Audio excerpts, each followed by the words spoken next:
All right, well, further declines in energy prices and a slight slowdown here in shelter contributing to the cooling inflation print. But what does this all signal for the consumer? We want to bring in Michelle Meyer, Mastercard Economics Institute Chief U.S. Economist, joining us now. Michelle, it's great to see you. So first, just your quick reaction here to this cooler than expected inflation print and what exactly you think this does ultimately to the timing, if anything, to the timing of the Fed's first cut.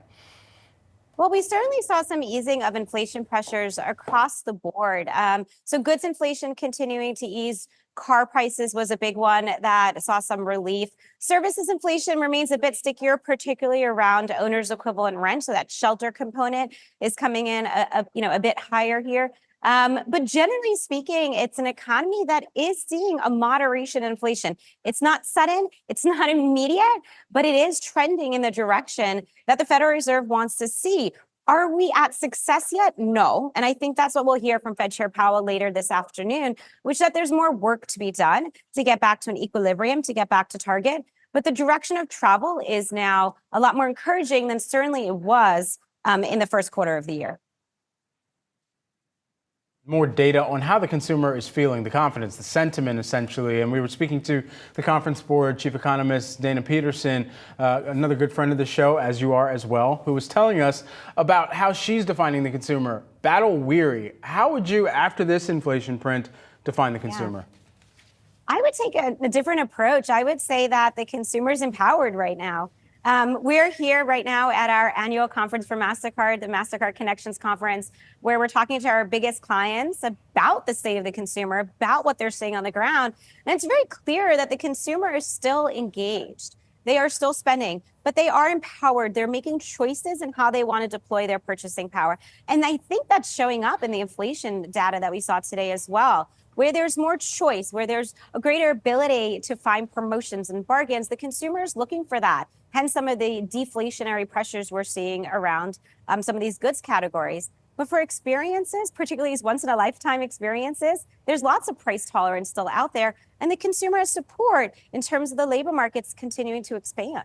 Michelle, do you think that trend's going to shift, though, if we do keep rates as restrictive as they are today? I guess at what point maybe do you expect, or if at all, do you expect to see any sort of deterioration then there?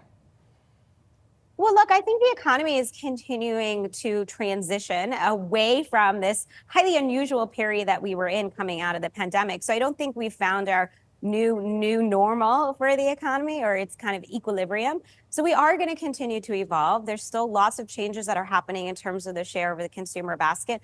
But the Federal Reserve has been very clear that they are on path to ease monetary policy. They are going to be normalizing policy, which does mean lower interest rates in the future. The timing of that is a bit to be determined. We'll hear more from Fed Chair Powell today. But more likely than not, they are on track to be cutting interest rates before the end of the year. Michelle, I wonder what you make of the rate at which consumers are tapping into credit cards versus deploying cash.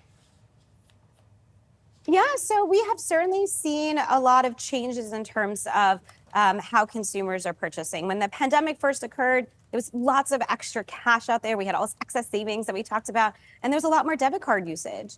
And then that changed where there was more credit card usage over the last 2.5 years or so. So if you look at the Federal Reserve's data, credit card debt outstanding has certainly increased. But on a trend basis, it's not that different than where we might have been all else equal if we didn't have all of these gyrations coming out of the pandemic. So I think you need to consider kind of that big picture of where the underlying trend is in terms of credit card debt outstanding, and then where we're going after that. And overall debt service, right? If you think about overall debt service as a percent of disposable income, on aggregate is still pretty well managed.